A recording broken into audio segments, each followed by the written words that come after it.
When I'm at work and I see people walking by, a lot of the times I envision their pain. I don't discriminate, I do it with both genders. And I visualize how their life must be. The tears they have cried, the greatest pain they have ever felt, the insecurities they could have, and the reasons that they felt unloved. I think about these things and I write them down. Those people, without knowing it, become inspiration for my art. And it helps fuel what I do here and what I want to do beyond it. Right now, I'm writing a book. Most people who meet me have directly told me they thought I would be arrogant and stuck up based on how I look. They tell me, "You're definitely not what I expected." But unfortunately, many people never get to meet me truly.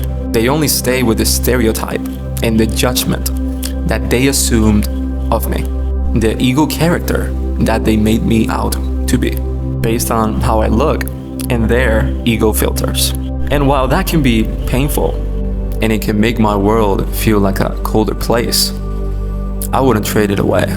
I wouldn't trade away my pain and my specific life, because that would feel ungrateful. And again, it shaped me into who I currently am. I believe in who I am, and I believe in what I'm doing and what I'm capable of. And I've realized that that purpose is way more important than my pain. And yet what I'm doing now is something that I would have never visualized in the past. I never could, not even a few years ago. Because for most of my life, all I thought I could be was a decent singer. And yet, I love singing, but I always failed at it. So I felt pretty useless. I couldn't even be great at the only thing I was passionate about. And to make it worse, people would constantly abandon me. So that would affirm my belief in my lack of worth, in feeling useless. So what I want to say to you is, don't judge others before you get to know them, before you get to know their story. God is the only one who sees every scene of our lives, the only audience of our entire life. Faces might trigger your ego and its worst assumptions about people, but nobody can see the beauty of a heart from the outside. Do your best to treat others how you want to be treated, and do collective love, because we all need it. No matter how we look, we all need love. We may not be models, rich, or talented.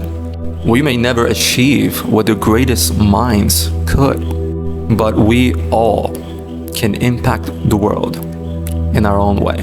We all can be the most loving person someone has ever met.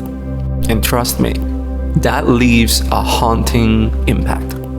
And most of all, an ideal influence. In a society so popular for its coldness, there are constant comparisons. So you will live in someone's mind just based on how you love alone. Be the reason that people believe beyond the superficial. Be a vessel of the spiritual. Be God's hug to someone who is praying for one. Be the catalyst to someone's awakening into their ego degradation journey, so they can see beyond the mask, beyond the physical, into the source of all of us, our hearts and our minds. The pain that connects us all, the darkness transmuted that fuels our brightest light.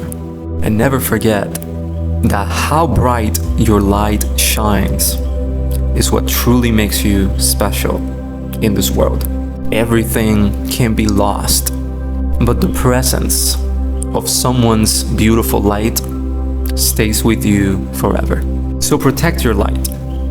Don't let anyone dim it, and find the people who help you shine brighter. Be a sun. Do collective love. People need you. Much love, and take care.